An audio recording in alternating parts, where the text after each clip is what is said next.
lecture. Well,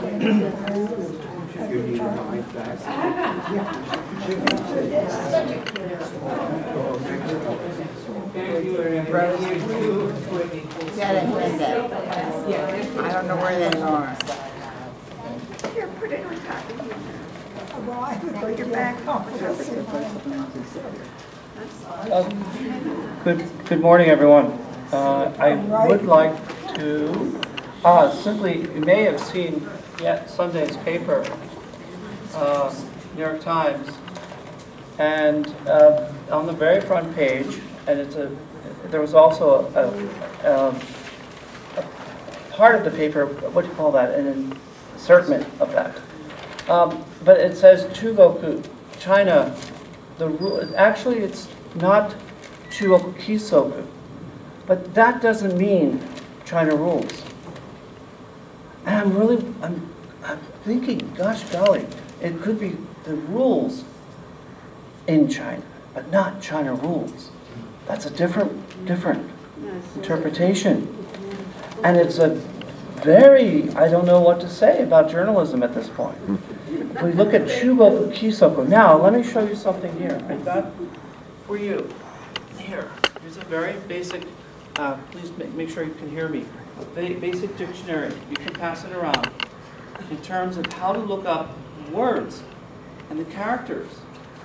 And, you know, Chinese is not Japanese, it's not Korean, very, very different. But Kisoku are the rules by which the Chinese live by.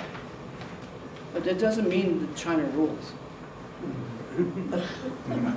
How about that?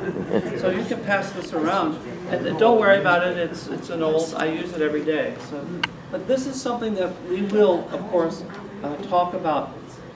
We only have. I spoke to Dr. Hirschfield Friday, and she reminded me that we only have 2 classes. For some reason, I was thinking 4, but that's okay.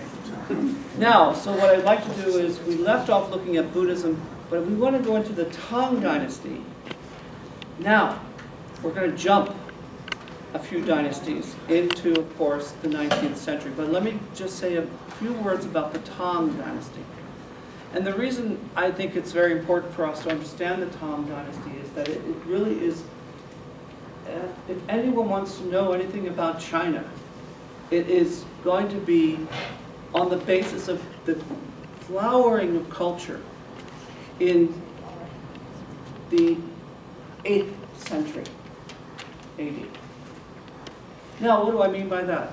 Well, first of all, we have to see, we were looking at Buddhism and how that came in from India and made its way through Asia.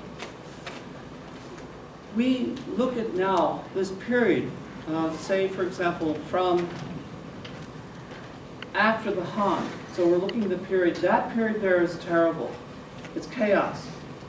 However, what comes out of that, though, are principles, theories, ideas, Buddhism. But the most important thing to remember is the Chinese are beginning to define themselves as a people, as a nation, as a nation.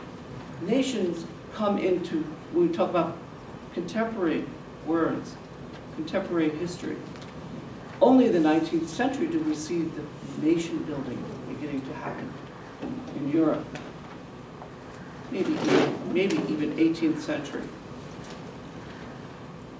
What we see here, though, is a cultural foundation that is established in China. And we're looking not only for political legitimacy, but cultural legitimacy. And that goes back to the Zhou and the Han. I will spare you all the details of war and all the infighting that happened during this period. By the time we get into the 6th, correct. So by the time we get into the 6th, 7th century, we'll see the vying for power. But what's most important in all of this is the idea for legitimacy. When we get into the T'ang period, huh? I'm sorry. There we go. So, what we have here is the Tang period. Now, here we have China proper. China proper. Now, look what's going on here. Look at Korea. Okay, Japan is over here. What's this? What's this? Promotion. Yeah. Formosa is the Portuguese, what means flower. Now, when we look at the idea of the Tang period, let's look at some key points. And then I'll move on, because it is really truly the establishment of cultural identity and cultural foundation of China. When we look at the Tang period, we're looking at, of course, the highlight, the peak, would be in the middle of, I would say, 8th century, 700s or so. Now, what is it that we have to look at? And two, how did the Tang imperial establishment, how did it come into its own? Through force. It was through war. It was through violence. And you have a series of assassinations, infighting, one point of killing 19 princes, through force. However, at the same time, we don't think of China as an aggressive nation. Well, I have to tell you, it established itself through force. And that's a very important point to understand. Through unification. And at the same time, it got its political legitimacy through cultural legitimacy. When we talk about the Tang period, we're looking at, once things calm down, we can then see they have time for poetry, they have time for art, they have time for culture. Now, I was thinking, going through my notes, I'm thinking, well, wait a minute. Everyone wants to use culture as a means of promoting peace and civilization, but I'm beginning to wonder the nature of force and political force. So please keep that in mind. However, when we look at China, when we understand, when we identify as what is Chinese, we, as you look at your little handouts here, this horse, this beautiful statue, if you go to the Art Museum here in Philadelphia, we have a wonderful collection in the Asian department, you'll see Tang pottery. You'll see everything there. What we also see now, there are two things I have to be very careful of my time, but two things now again I want to say. Looking at the culture, and then also, let me ask a question. Do you think there was ever a woman as emperor of China? Of course. Emperor Wu. Empress. Wu. Oh, 19th century is CC. Yeah. She died in 1908. But we'll get to that on Monday, next Monday. But the real empress, she was Empress Dowager. She was not the empress. Empress Wu. So keep that in mind. Now, before I get to that, I just want to if you look at your handout here, there are a couple of things that we really should observe and to appreciate. When you go to the Art Museum, go on the second floor, go in the back. Yes. Oh, I'm sorry. Yes, yes, yes. You need just 3? Oh, here we go. There we go. There we go. Yeah, I have the right number there. Good. What's... Oh, wait, look at the handout here. Here we go.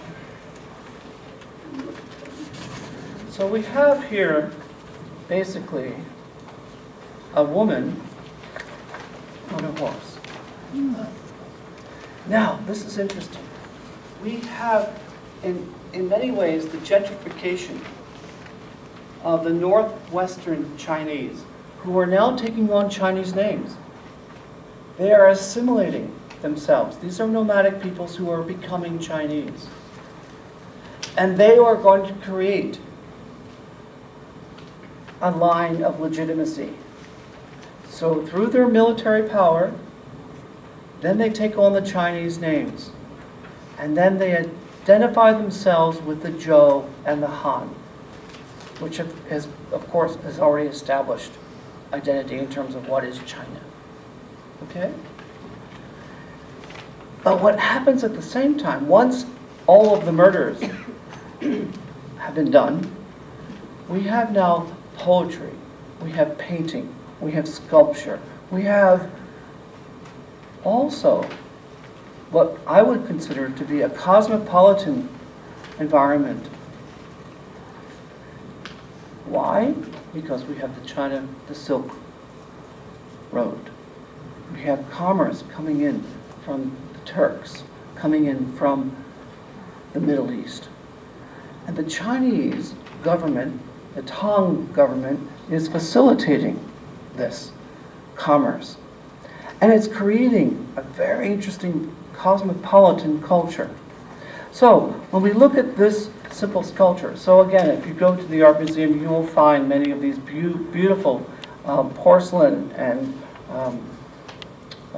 ceramic pieces there on the second floor in the back. Now, here we have a map. If you look on the back, you'll see what's going on here with our map.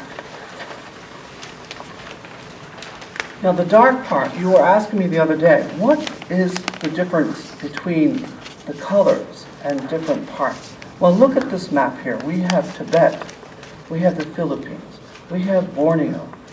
We have basically what basically is going to be the cultural sphere of China and Asia.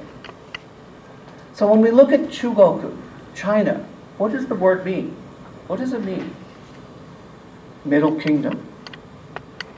This is the Middle Kingdom. This is the center of the world. Have you ever thought about Mediterranean? What's Mediterranean? Middle Sea. There you go. Chinese think they're also middle of the earth. So keep that in mind as we look at different cultures and different peoples, particularly as you see what happens in the 20th century and 21st century. But the influence of T'ang culture, of T'ang writing. Now, I passed around a book, a little dictionary here, and we don't have a blackboard or a whiteboard, whatever you call them, chalkboard, but just to write in Chinese takes how much time? To know, not by your eyes, but by your hand. And also feeling.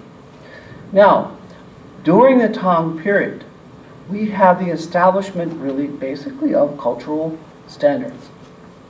The language is established. The educational system, the examination system that lasted until the Empress Dowager in 1905, that's the only time that they got rid of it. Can you imagine that? It lasted from the 600s to 1905. This examination system was based on the Chinese classics. It created a literate population. And with literacy, we have now authority, we have cultural legitimacy, and we have power. We talked about power in the last class. The examination system was based on the idea that anyone, through their own merit, could advance. This is a very important understanding when we look at Chinese culture and Chinese history. And we will talk about communism next Monday. Maybe we'll get a hint of that today. But this is a very foundational point in the sense that the Chinese have already experienced these challenges to life. We're looking at a population of 50 million. We're looking at the T'ang Dynasty is the largest, the capital, which is Chang'an, is the largest populated capital in the world. Chang'an, as you look at your map, again, over here, that map, but your little city layout here, do you understand how this is designed? The city is designed. The Imperial Palace is facing south. Feng Shui Are you familiar with Feng Shui? What is Feng Shui? How would you describe it? It's very important in terms of geomancy. Orientation. It is. It's orientation and based on geomancy. The idea of how to work with nature and to work with it. And the Japanese are even better than the Chinese in this case. But that's another story. But when we're looking here at the establishment of a city plan, I don't think William Penn could do better. Where do you think he got the idea of a grid pattern? Look at New York. You see? I don't think that William Penn had any understanding of China, that's for sure. He was too occupied with Lord Baltimore and Quakers. But the idea here of a system, a very organized urban environment, and this is a very important question. When we look at civilization, the word civilization, civitas, we look at, of course, China. We look at Italy. We look at Europe. But why can't the United States have good cities? That's another topic to think about. So we have here, based on geomancy, the emperor, or the one empress, Empress Moon, will be facing the south to her people. And the city is walled. We're talking about maybe 6 miles north-south, 6 miles east and west. It's a walled city. And in the city, there are districts that will be designated by the imperial family based on the skills, or basically the nobility and what they can do. This will be imitated by the Koreans and the Japanese. So if you go, for example, to Seoul, if you go to Japan, Kyoto, you'll see the same city plan. And this is a very important issue. Very important to look at the power of culture. Now, I just want to say something else, looking at law. It was during this time that the Chinese, during the Tang period, established a basis of law and legal precedents. They, basically, the advisors to the imperial court, established a codified basis of legal precedents and legal action. So, for example, very much influenced by Confucianism. So, if a servant were to offend the master, his crime will be worse than if a son insulted the father. So there is a hierarchy. And that hierarchy exists even today. It's only in the United States, truly, that we have this sense of equality. And that's a tangent. So you have an idea of the legal structure. And this is still very much part of the government of China today. They can put it into different words we can look at. But the historical memory, the historical precedence is key to their identity and to how they live and practice themselves. Does that make sense? One other thing that I'd like to bring to your attention, what happened to Buddhism? We're talking about, in the Tang period, we're talking about a cosmopolitan era. We're looking at the incredible advances in cultural production. Poetry is very important. So if you're looking at Asian culture, particularly China, Korea, Japan especially even, but China too, poetry is key.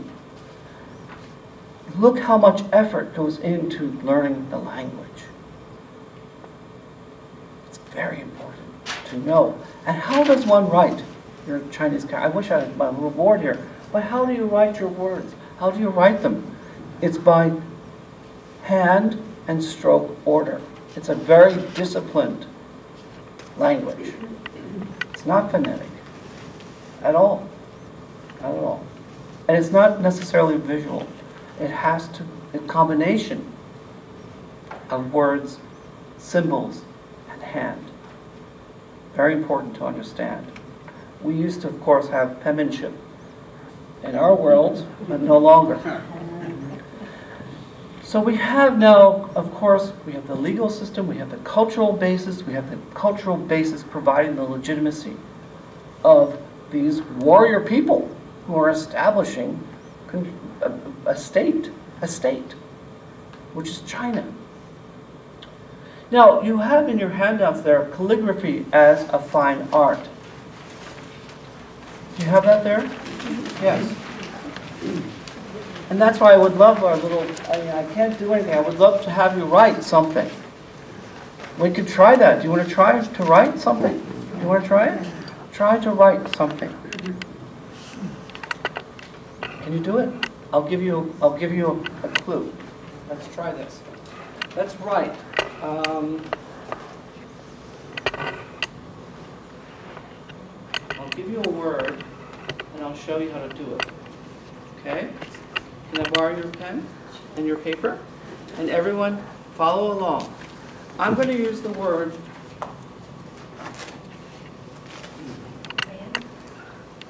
No, I'm thinking of what I have in mind is freedom. And you know what's interesting? The freedom doesn't exist. Right.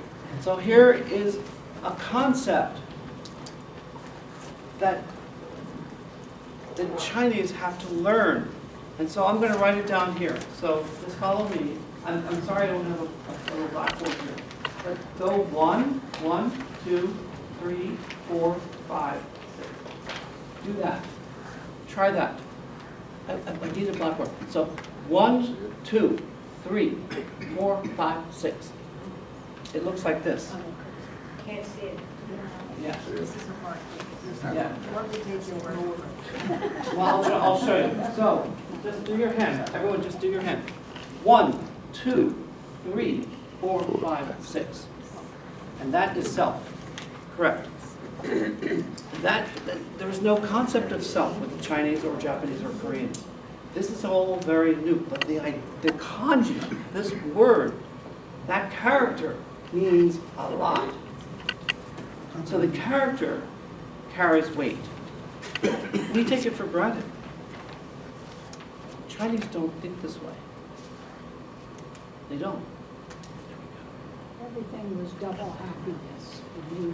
Fuku. Right. Yeah. Yeah. No, that's just on the surface. Right. The real life is awful. And I think we have to understand that. Now, what happened? So this is the calligraphy as fine art. So please read this and reflect on that. It is an art, writing, and it's an expression. When I have to write a letter to my friends, I have to be very careful of what I choose in terms of my characters, because it really means a lot. One character means a lot, as it does in other languages. Now, I want to also, whatever happened, I want to ask you, whatever happened to Buddhism? Whatever happened to Buddhism in China? Is it there? I haven't heard about it. What happened at the end of the T'ang period, there was a sense of, I would guess, we talk about nationalism, we talk about America first, we talk about all these things going on in the world today, but put yourself back there too. And what happened was anti-foreignism came into play in Tang China in the 800s. And as a result, we're looking at 49,000 monks and nuns being basically laicized at the monasteries and their schools were torn down or converted or repurposed. And so basically it was wiped out in many, many ways. It did survive in Korea and in Japan and of course South Asia, Vietnam and Borneo and places like that. But for the most part, it was understood Buddhism was regarded as foreign, alien, and it was basically extinguished. So keep that in mind. I mean, the stories are pretty awful, and you can imagine. One other thing I'd like to draw your attention to is when we talk about T'ang culture, we have to also look at a number of things. One, poetry, which I mentioned, which we already know. And there's also the idea of poetry. There are 2,200 poets that we have on record from this period. 49,800 poems from this period. And just to look at the poetry of the T'ang period is a very good indication of what the culture is. And much of it has a lot to do with love stories, romance. Could this be delusional? We'll figure that out. But I don't think so. Because I think what we have here is a very vibrant economy because of the international trade, because of the Silk Route. People are very comfortable. They have the luxury to think of love when most people don't have time for that. Do you have any questions about the T'ang period? Do you have any questions that I can move on? Because I do want to move on a little bit. I know, yes? When they put a new word into their language, now, let's say, rocket, submarine, airplane, Right. how do they put it in? Sure. And how is it Right. vetted, so to speak? Well, that's a very good point. And it just reminds me of the academy in France. You know, the French are very protective of their language. And with the Chinese, unlike the Koreans or the Japanese, they will use these Chinese characters to represent the meaning of a submarine. So we're looking at some kind of mechanism that goes under the sea. And that will be into the character. correct. Correct. So if I pick up a newspaper, a Chinese newspaper, I can read it, but I get the idea, but I cannot pronounce it. And now if a Chinese person were to pick up a Japanese newspaper, no, it's impossible. Impossible. There's no way, because the Japanese language is totally different. The Chinese language is very direct. So it will simply say an underwater military vessel that can shoot missiles. So it would be a series of characters. Correct. Correct. Because there's no other, we have letters. We have letters.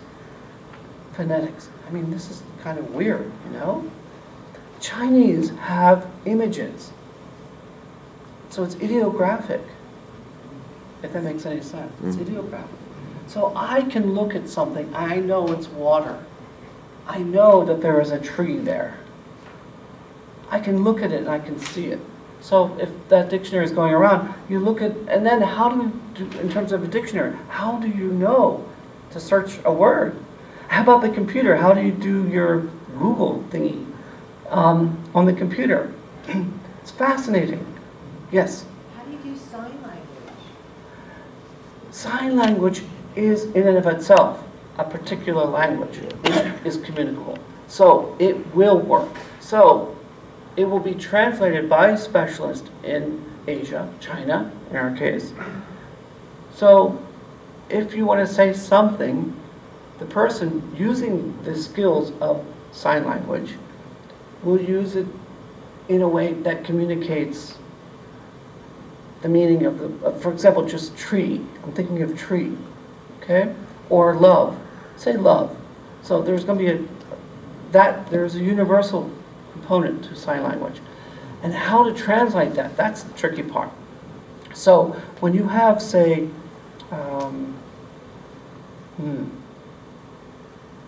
let's choose a neutral or economy or money, okay? That's universal. So whatever it is that we use in terms of sign language, I'm not a sign language person, but the idea of communicating that to or in Chinese would be similar. Now, do you know sign language? So what's the word for money? Anyone? Does anyone know? So that word would be pretty much the same. Love is a different word. This is something that doesn't really exist. It's the character is there, and then the sign language would be something like this that you give. That will be translatable. So that's interesting. Maybe sign language is probably even better than Chinese. I don't know, but there is something that we, as human beings, are able to communicate, and they're based on the fundamental presumptions and the reality of human beings, of the human person. That is always translatable. I could find out. But you get an idea of what I'm saying. So whatever the word is, in terms of, sign language is more emotion in some cases than just simply, it's not limited to script, but it's communicable. That's the beauty of sign language. And that can actually be very understood using Chinese characters. Does that make sense? Yeah. How can you, like the development in technology, in medicine, in pharmacology, how do they do that? Yes. I mean, that's tremendous amount of new things coming out. Well, you know what happened today? Did you read this morning? The Chinese have just produced twins using genetic editing. This is a very, very serious problem. When we talk about genetic editing, I don't know I do know what to say, but I'm not going to say.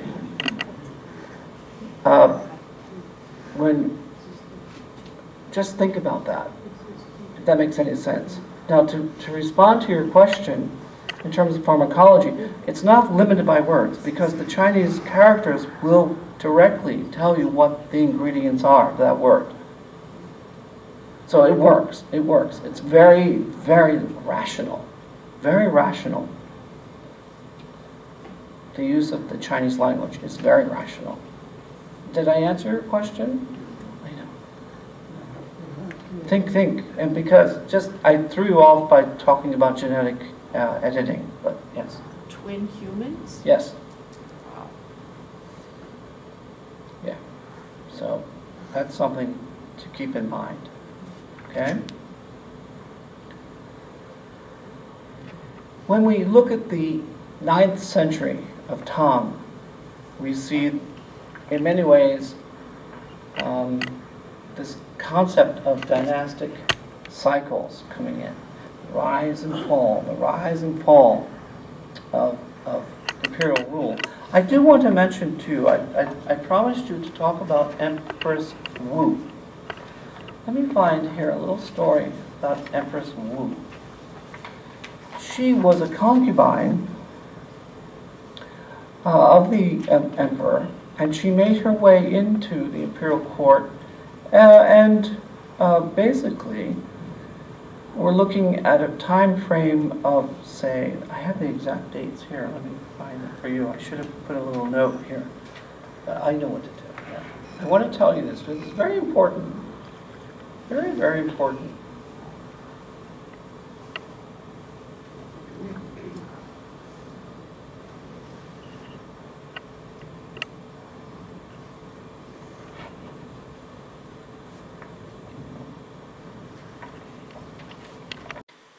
Editing. this is a very, very serious problem. When we talk about genetic editing, I don't know what to, I do know what to say, but I'm not going to say.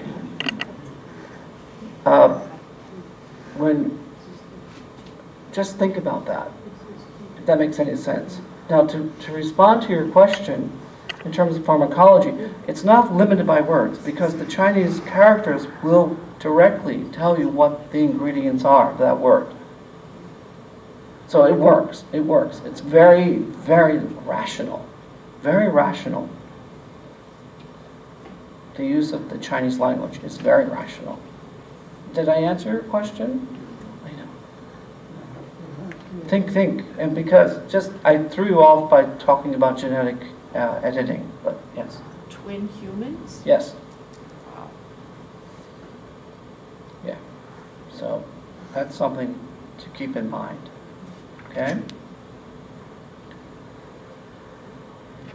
When we look at the 9th century of Tang, we see in many ways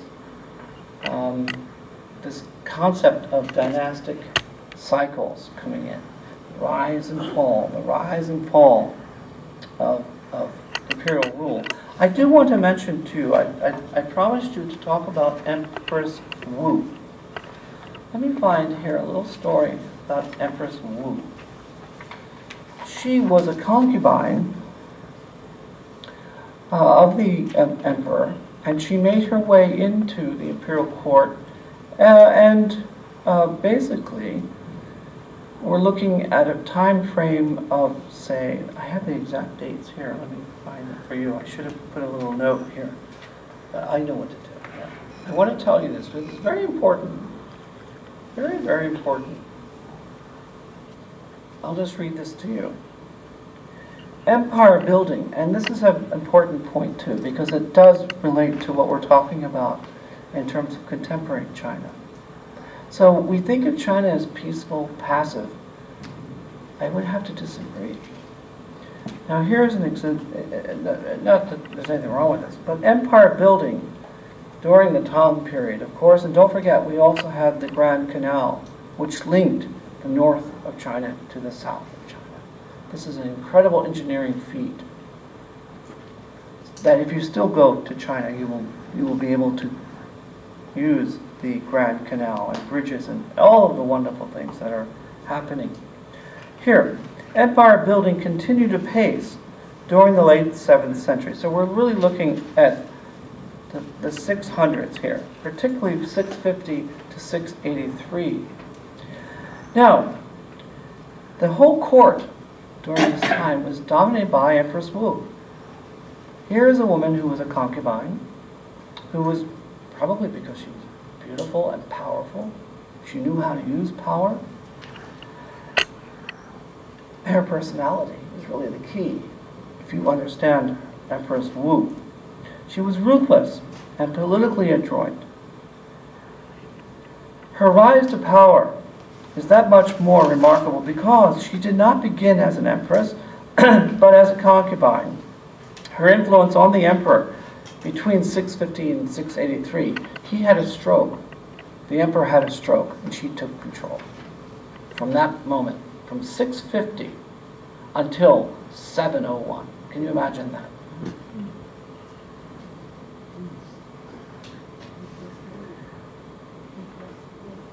Now, over the strenuous objections of high officials and so on and so forth, once installed as empress, she moved quickly to eliminate her rivals, and well, of course, you know what that means. It's called... Okay, now, this is really fascinating. We talked about Buddhism. Now, she does this. Look at this. She uses Buddhism as her means to get political legitimacy. And there is a term, in other words, there is this concept that through Buddhism and through force, she can legitimize herself as the conqueror, as the empress. And she did that. That's a very important point for you to understand.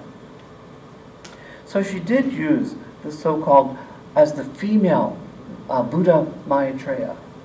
This is the woman who is now, I'm going to spread love and peace, but through military force. How interesting. But as you know, by the time we get to the 800s, Buddhism will be considered as an alien faith, an alien religion, and completely put under tow. I'd like to just go ahead and try to create this bridge from the 8th century into more contemporary times. The most important thing is this. There is an incredible degree of continuity. Confucianism prevails. Confucianism will prevail. It is the basis of scholarship. It's the basis of civil society. It's the basis of power.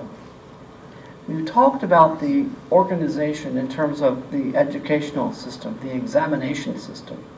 Is entirely based on the perfect knowledge of the classics, of Confucian thought. And this is a very important point. Now, I have something. I'm going to just take 1 second here. I'm going to make copies for you. I want you to read. I'll just at random think of a quotation. This is exactly what everybody has to know to pass the exams. It's in Chinese, so I'll pass this around, okay? But let me just at random.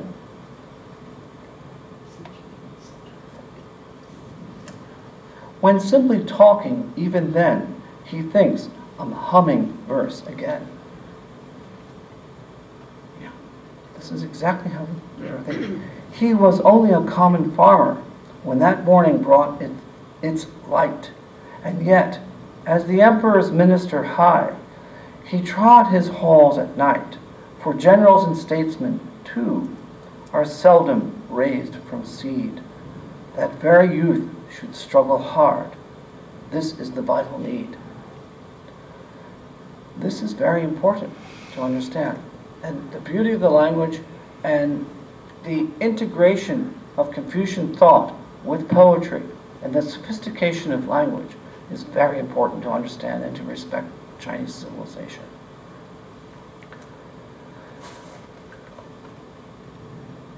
I would like to go a little ahead only because I thought, I spoke to Dr. Hirschfeld on Friday, and she's doing well and she's ready to come back. She can't wait. And I know that you're probably very anxious to have her back as well.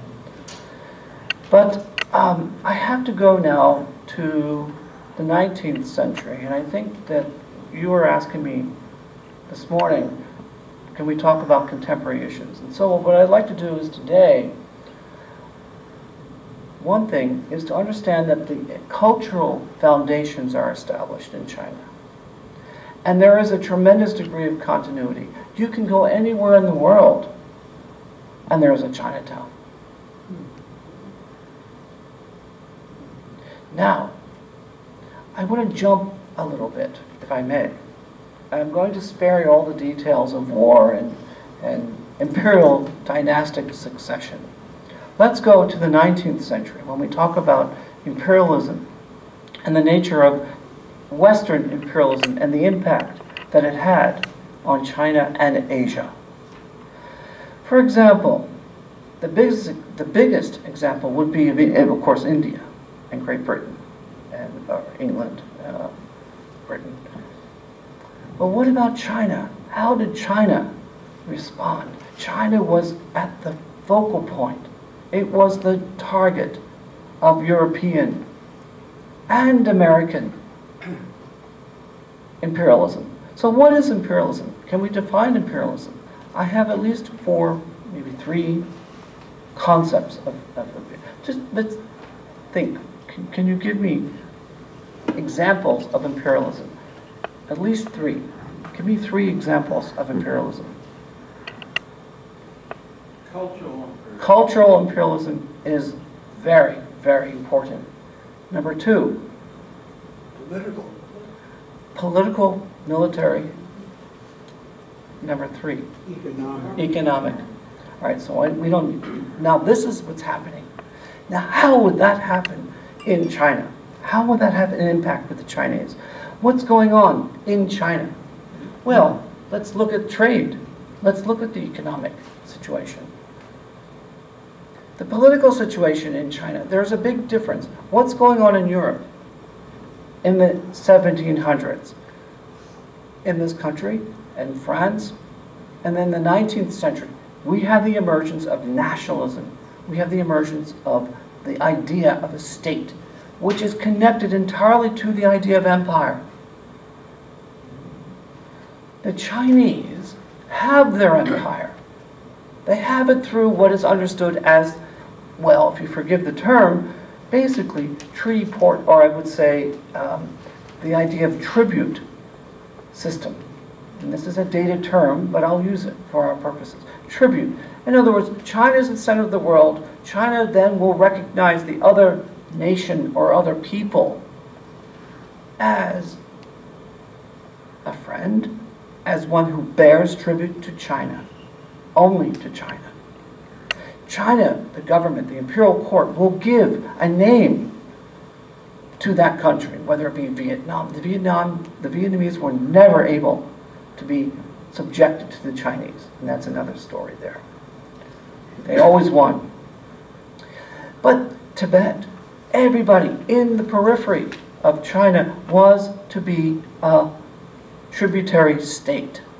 In other words, China is the Middle Kingdom, and China will bestow on that nation, in terms of diplomacy, a status, a name, and give tokens. There's only one country that never, ever, in Asia, agreed to this concept. And who do you think that was? It was Japan. I can't say never. There was a crazy period in the 1400s, but let's not go there. The idea here, though, of a tributary relationship with each other is very important in terms of how do we understand China's relationship with the rest of the world today. This historical memory, this historical precedence is very, very important for the Chinese. Now, let's look exactly at what is going on with the Europeans. The turning point is 1839. 1839 to 1842. What happened? The Opium Wars. A series of wars that were basically created by the British to force the Chinese, because of triangular trade and trade imbalance that the British were experiencing. And what was the only thing that they could basically get from their empire in India was opium from Afghanistan, what we call now Afghanistan. And this is what now the British are posing. They're creating a market, a dependency amongst the Chinese. This is terrible. And don't think the Chinese are victims. The Chinese are also middlemen, and they're working with these Europeans, traders. Jardine Matheson, do you know Jardine Matheson? Jardine Matheson is a very good, interesting company. They are in the forefront of all of this, but they will not take responsibility. They will provide the opium, but they will not distribute it. They have people in China, especially now what we call Canton Guangzhou, that area in the southern part of China. That's where everything is being sent. The Chinese are trying their best to negotiate. Even at one point, there was a letter sent to Queen Victoria saying, why do you do this to us? We don't do this to you. Why do you do this to us? And this is a very important part of our history, to understand the abuse that has taken place. And as a result, the British are basically going to insist on the idea of my property.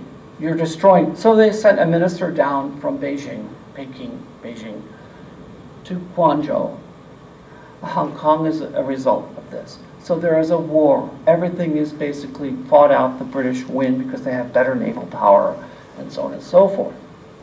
And as a result, we have two things happening. One, territorial aggrandizement, and two, legal. During the 19th century, we have a new concept called international law.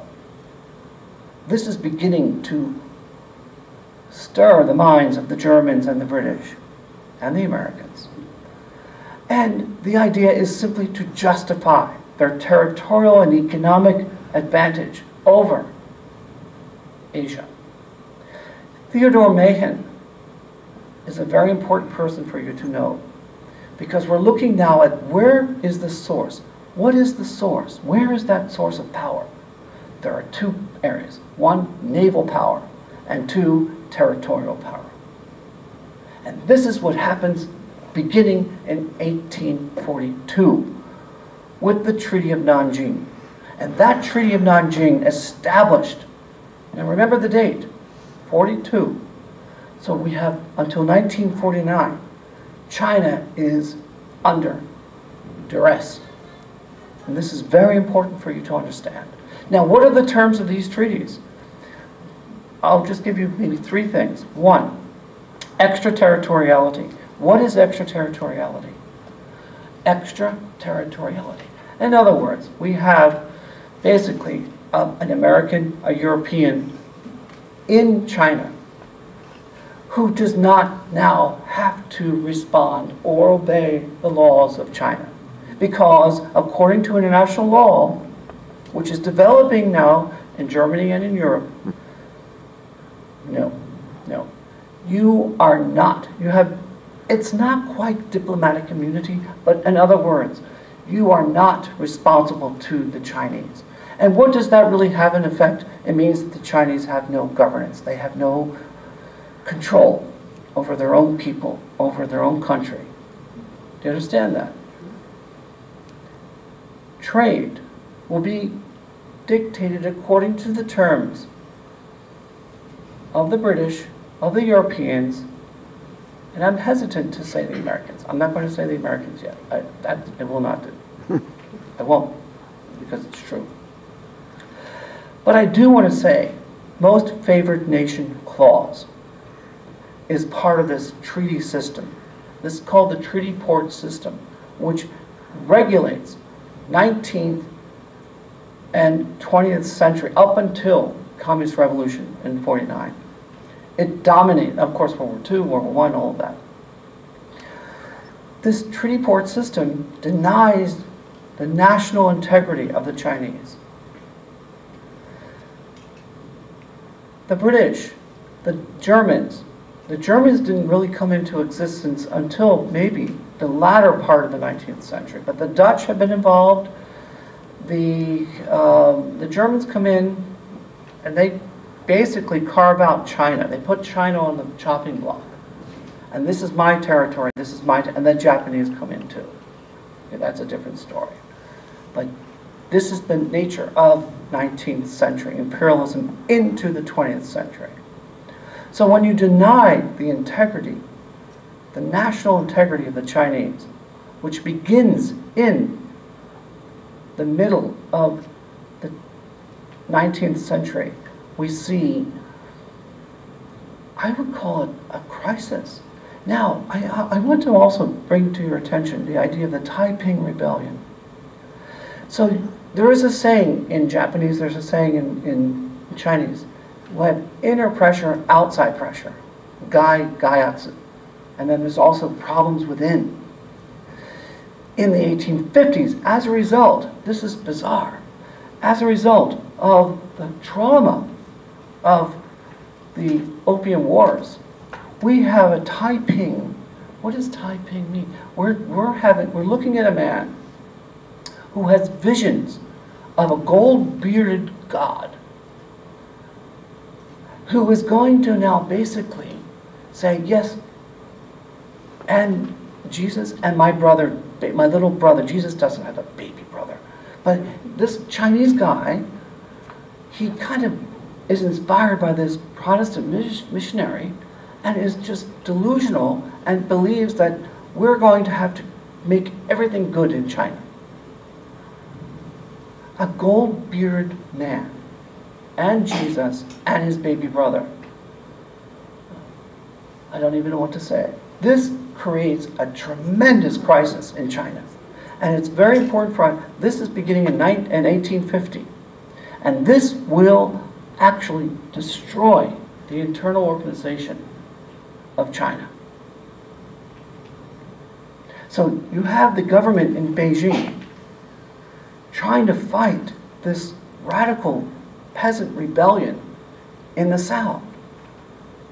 And they gain in Nanking, which means Beijing, Nanking, northern capital, southern capital. That's all it means.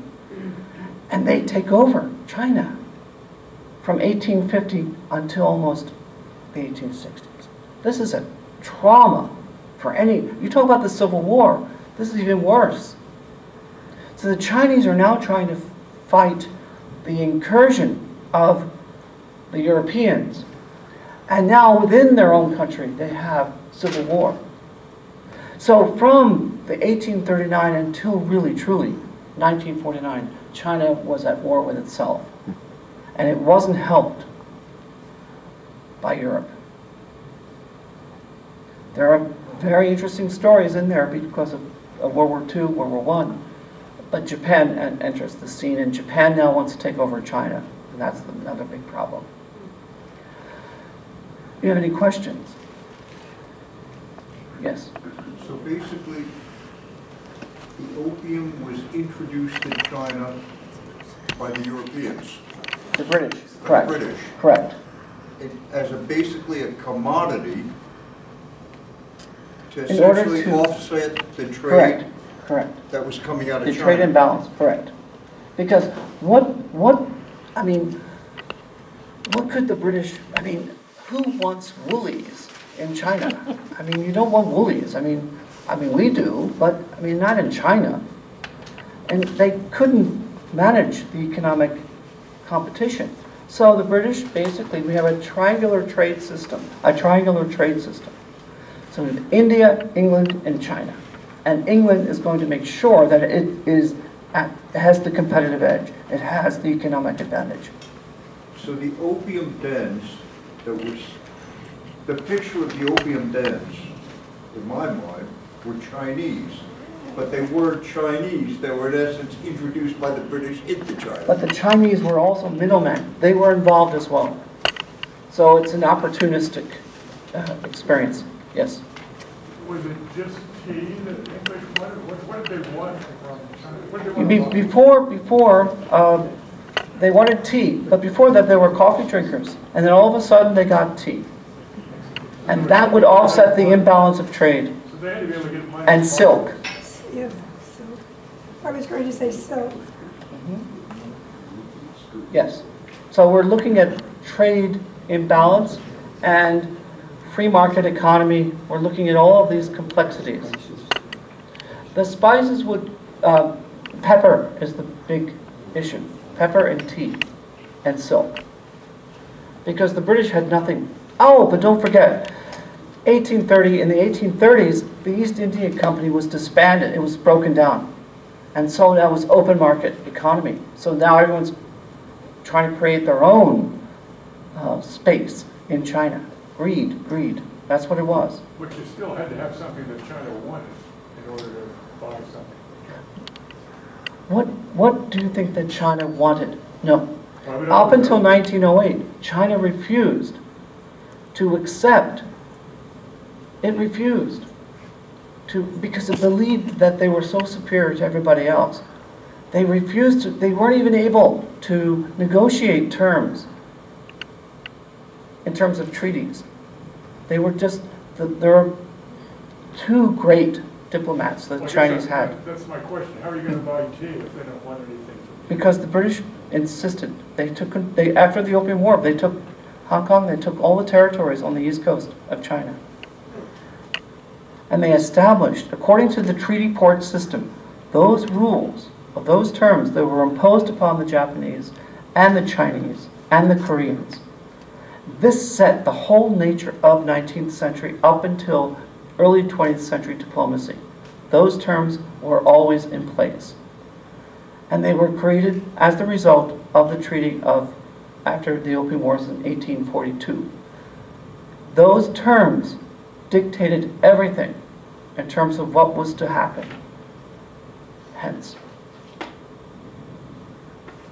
Was there, Well, was the reaction in China similar to the reaction after the Treaty of Versailles? In other words, didn't that Oh, yes. create Chinese nationalism Well, when they the saw what immediate... the world was doing to them? Correct. Now, this is a very, very important question. The immediate response was the Taiping Rebellion. And this where we have, and you were mentioning earlier today, the Boxer Rebellion in 1900. Anti-foreignism, anti-missionary activity, because the missionaries were identified as imperialist people. It's a complex, when you talk about missionary activity, it's very complex. But the idea of, here's an anecdote, but the idea that President McKinley had to go before Congress and simply plead to civilize, even the Filipinos, to civilize and Christianize them. They were more Christian and more civil than the Americans. The idea of this missionary zeal was there, and we talked about the founder of the Taiping Rebellion using Christian Protestant ideas about Jesus and his brother, his little brother, to create a peasant rebellion. This is all in response to these treaties that were imposed upon, the details of the treaties that were imposed on the Chinese after the Opium Wars. Is that it? Yeah. Yes. was there any slavery Yes. of some sort? Yes. Always. Yes. Even today. Yes. Even today, there is slavery in China. Yes. Even in Chinatown. Was there a revolution to change the slavery, or 1949. That's next Monday's discussion. Yeah, but it's still there. It's still there. Yeah. Thank you. Thank you.